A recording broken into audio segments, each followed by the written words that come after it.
The Texas sun hung heavy in the sky, baking the asphalt of Highway 83 until the air shimmered with heat waves. The road stretched endlessly in both directions, flanked by dry, golden fields where tufts of grass swayed lazily in the occasional gust of wind. Cicadas droned in the distance, their unrelenting buzz only adding to the oppressive weight of the summer afternoon. The line of cars stretched back farther than Jessica Hayes could see, a slow-moving snake of irritated drivers honking their horns and craning their necks to see what was causing the delay. Some had rolled down their windows, their arms hanging out limply as they fanned themselves, while others had given up entirely, stepping out of their vehicles to stretch in the stifling heat. Jessica had been a patrol officer for nearly a decade, and she had seen her fair share of strange roadside incidents: overturned trucks, escaped livestock, even the occasional storm-stranded traveler. But as she maneuvered her cruiser through the stopped traffic, weaving between frustrated motorists waving for an explanation, she had a feeling that this was going to be something unusual. She slowed as she approached the source of the problem, expecting to find a stalled car or debris blocking the road. Instead, what she saw made her blink twice and sit up straighter in her seat. A small bobcat stood in the center of the two-lane highway, its spotted coat dusted with the reddish-brown dirt of the Texas plain. Its ears were perked, its muscles coiled tight, as if prepared to spring at the slightest provocation. But it did not run, it did not cower or dart into the brush. Instead, it stood its ground, golden eyes locked onto the approaching patrol car. It was not afraid, it was waiting. Jessica pulled to a stop, shifting the car into park and stepping out carefully, making sure to keep her movement slow and deliberate. The animal's gaze never wavered. She had seen wild animals on the road before, but they were usually disoriented, frightened, desperate to escape. This one was different. It was deliberate, focused, almost intelligent in the way it regarded her, as if it were studying her just as much as she was studying it. Behind her, a man leaned out of his truck window and called out, "You gonna shoot it or move it, officer? Some of us got places to be." Jessica ignored him, her attention fully on the bobcat. She took a careful step forward, expecting it to dart away. It did not. Its ears flicked slightly, but its body remained tense, its tail flicking behind it. Then, just as she reached for the radio clipped to her shoulder, she saw something glint in the sunlight. A metallic flash against the bobcat's slender leg. A tracking device. Jessica's heart gave a hard thump against her ribs. Wild bobcats didn't wear trackers unless they had been tagged by wildlife conservationists, which meant this wasn't just some lost animal wandering onto the road. This bobcat belonged to someone. More importantly, it was trying to get her attention. Lowering her voice, she spoke to it as one might to a nervous child. "Hey there, little one. What's going on with you?" The bobcat didn't react to her words, but it did something even more curious. It turned sharply on its paws and bolted toward the shoulder of the road. For a moment, Jessica thought that was the end of it, that it had finally succumbed to its wild instincts and fled. But as she watched, she saw it pause just beyond the pavement, turning its head to look back at her, waiting. It wanted her to follow. Jessica hesitated. Years of experience told her to be cautious. She didn't know if the animal was leading her into a dangerous situation, but something deep in her gut urged her forward.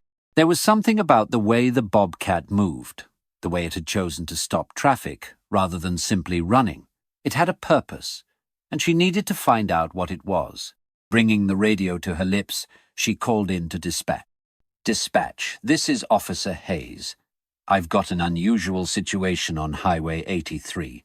A bobcat with a tracking tag is acting strangely, almost like it's trying to lead me somewhere. I'm going to investigate." "Copy that, Officer Hayes.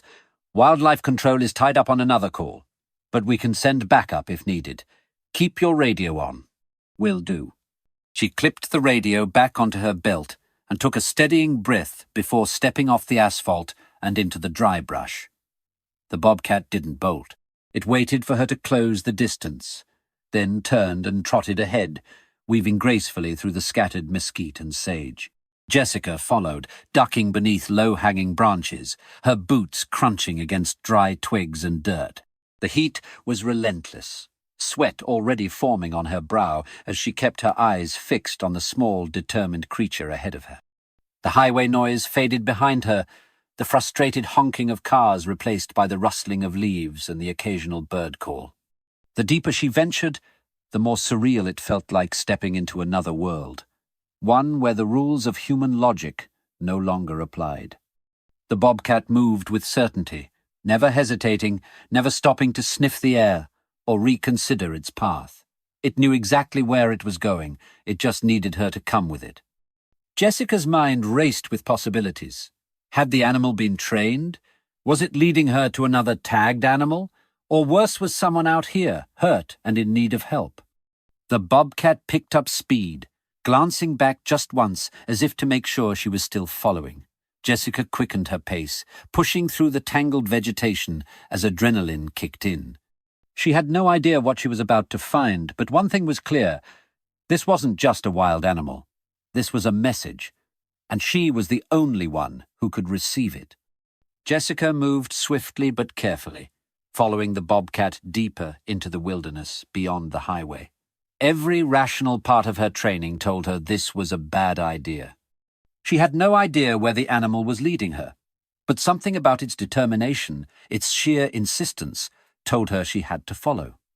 The heat pressed down on her, sweat already beading on her forehead as she pushed through the underbrush, careful not to lose sight of the bobcat's spotted coat weaving through the vegetation. As she moved, she lifted her radio. "Dispatch, this is Hayes again. I'm following the bobcat off-road. Something's wrong. It's tagged, and it's not acting like a normal wild animal. I think it's trying to lead me somewhere." There was a pause before the crackle of the response. "Copy, Hayes. Wildlife control is still tied up, but we can get another unit out there if you need backup." "Negative for now. Just keep my location on record. I'll update soon." She clipped the radio back onto her belt and focused on keeping up. The deeper she went, the thicker the terrain became. Dry branches snagged her uniform, and the air smelled of dust and sun-baked earth. Every few steps, she had to shove aside low-hanging branches or maneuver around clusters of thorny shrubs. The heat was relentless, the sun glaring down through gaps in the canopy. Her boots crunched against the dry ground, twigs snapping beneath her steps. Through it all, the bobcat moved with ease, silent and nimble, never hesitating in its path. The oppressive heat made every step feel heavier, her body slick with sweat under the weight of her gear. She forced herself to keep moving, her breath steady but her heart pounding. If this animal was leading her to something, she needed to be ready. The thought of what she might find sent a ripple of unease through her, but she had come too far to turn back. Then, suddenly, the bobcat stopped. It stood on the edge of a small clearing, its ears twitching, eyes fixed on something ahead. Jessica slowed her steps, scanning the area, and then she saw it. A man lay on the ground, his body twisted unnaturally, pinned beneath the thick trunk of a fallen tree. His face was pale, streaked with dirt and sweat. His chest rose and fell in shallow breaths, but he was unmoving. The bobcat let out a low, mournful sound and circled him, as if urging Jessica to act. Her training kicked in. Rushing forward, she dropped to her knees beside him, feeling for a pulse. It was weak, but it was there. His leg was pinned, crushed under the weight of the tree, and she could see dark bruising spreading beneath the fabric of his pants. His arms were scratched up, likely from struggling before his body had given out. Jessica grabbed her radio again. "Dispatch.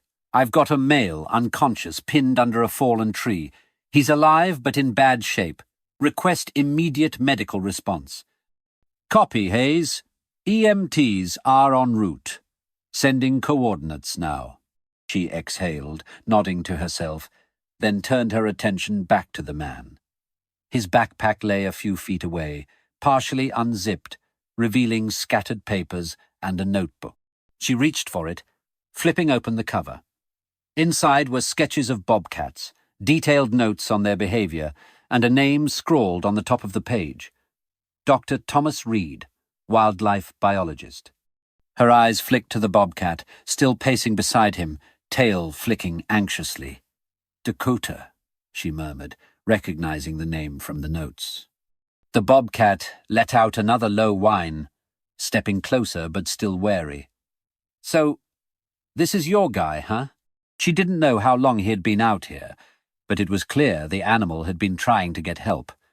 The heat alone could have killed him if the injury didn't. Jessica reached for her water bottle, twisting the cap off and carefully dribbling a bit onto his lips. "Hang in there, Dr. Reed," she murmured. "Help's coming." Dakota sat down a few feet away, watching intently, her golden eyes flickering between Jessica and the unconscious man. Jessica had seen loyalty in working dogs, but this was something else entirely. Whatever bond the two shared, it had been strong enough for Dakota to risk everything, even stop traffic, just to lead her here. The distant sound of sirens grew louder, cutting through the quiet rustle of the wind through the brush. Jessica looked up, exhaling in relief as she saw the red and white flash of the approaching ambulance beyond the trees. Dakota shifted, ears perking, but she did not run. She stayed where she was, waiting, just like before. Jessica reached out, resting a hand lightly against Dr. Reed's shoulder, as if grounding him to the present. "You did good, Dakota," she whispered. "You saved him." Jessica took a deep breath, forcing herself to remain calm as she scanned the area for anything that might explain how Dr. Thomas Reed had ended up in this desperate situation. Her eyes landed on the backpack a few feet away, half buried in the dirt and dried leaves. She crawled toward it, brushing away the debris before pulling it closer. The zipper was partially open, its contents disheveled, as if it had been rifled through in a hurry or tumbled down with him when he fell.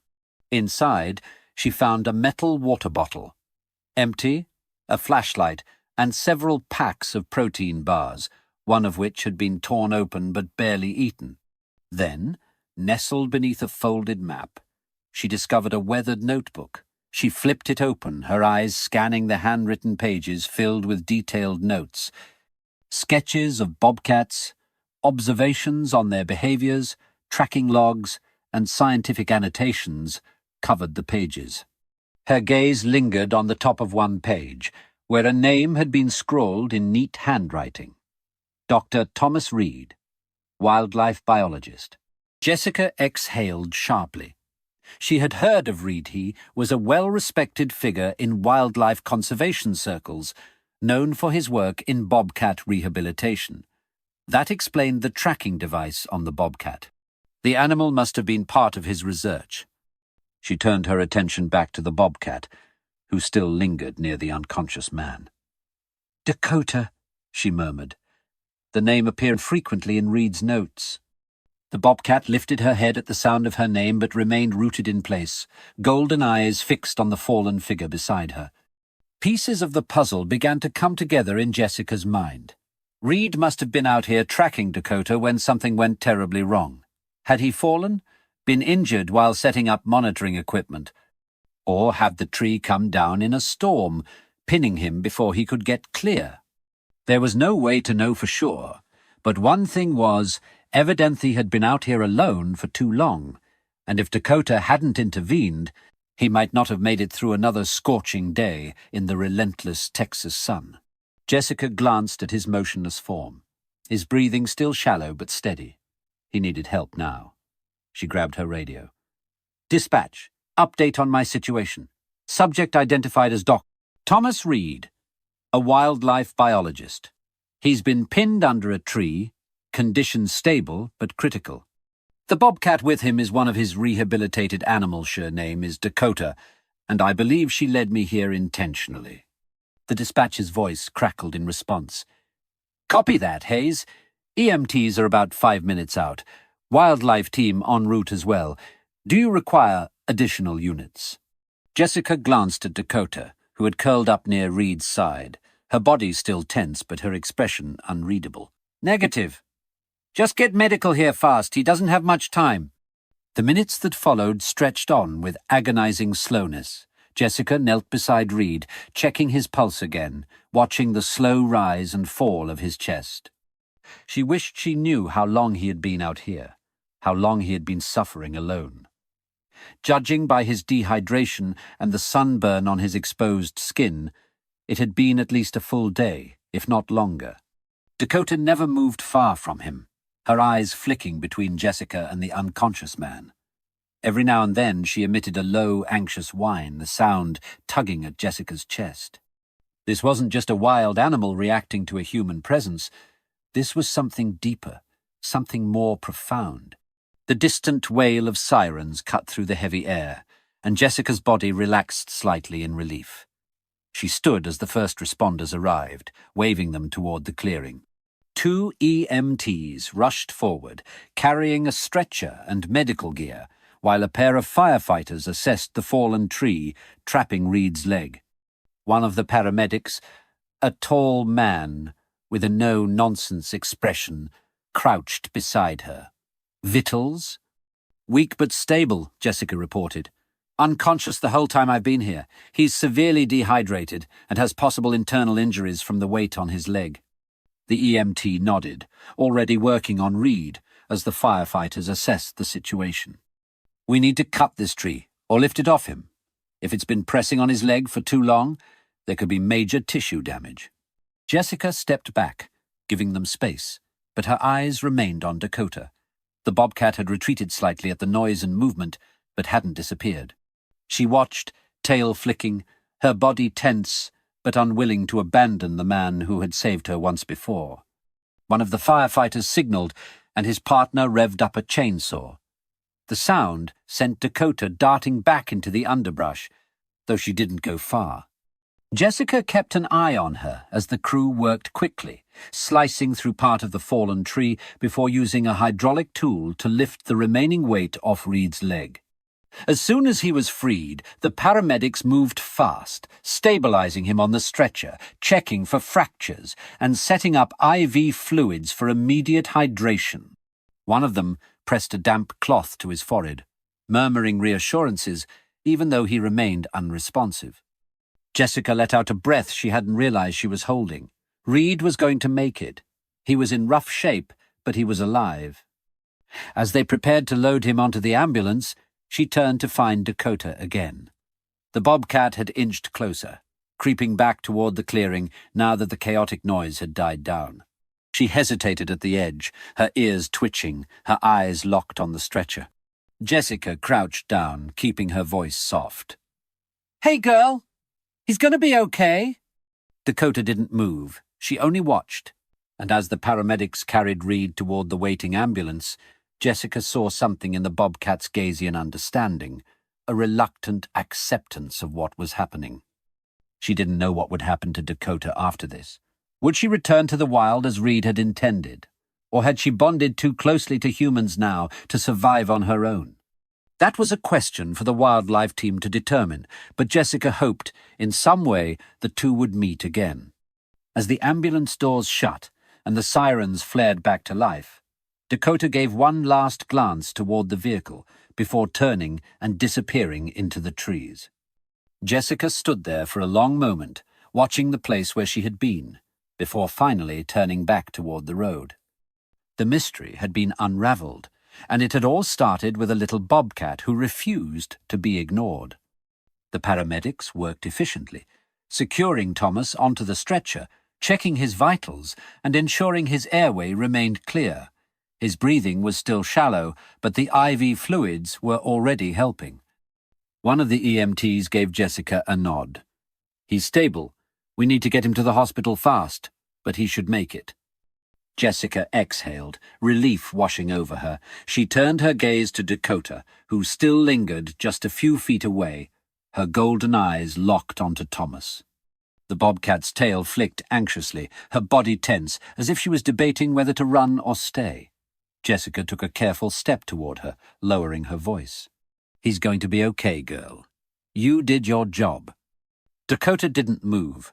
She remained frozen, her gaze flickering between the stretcher and Jessica, her small frame radiating unease. Even as the paramedics lifted Thomas into the ambulance, Dakota's ears twitched, her paws shifting slightly against the dry earth. She didn't want to leave him. Then, just as the doors to the ambulance were about to close, Thomas stirred. It was barely more than a flicker of movement, his head turning slightly, his lips parting. His voice was weak, barely above a whisper, but Jessica heard it. Dakota. At the sound of her name, the bobcat's ears perked, her eyes going wide. She took a hesitant step forward but stopped herself, as if understanding there was nothing more she could do now. Thomas's fingers twitched slightly before his hand went still again. The paramedics secured the doors, and the engine rumbled to life. Jessica watched as Dakota sat down, her tail curling around her paws, her gaze never leaving the ambulance as it began to pull away. The little bobcat didn't chase after it, didn't panic. She only watched, silent and still, as the vehicle disappeared down the dirt road, taking Thomas with it. For a long moment, Jessica simply stood there, her heart heavy with something she couldn't quite name. She had always believed animals were intelligent, that they had instincts humans could never fully understand. But this was something different. This was devotion, loyalty, a bond beyond words. Dakota lingered for a few more seconds before she finally turned, her spotted coat blending into the brush as she retreated into the wild. Jessica let out a slow breath, watching the place where the bobcat had disappeared, knowing she would never forget what she had witnessed. And as the last traces of the ambulance's dust settled in the air, she whispered, "Good girl, Dakota. You saved him."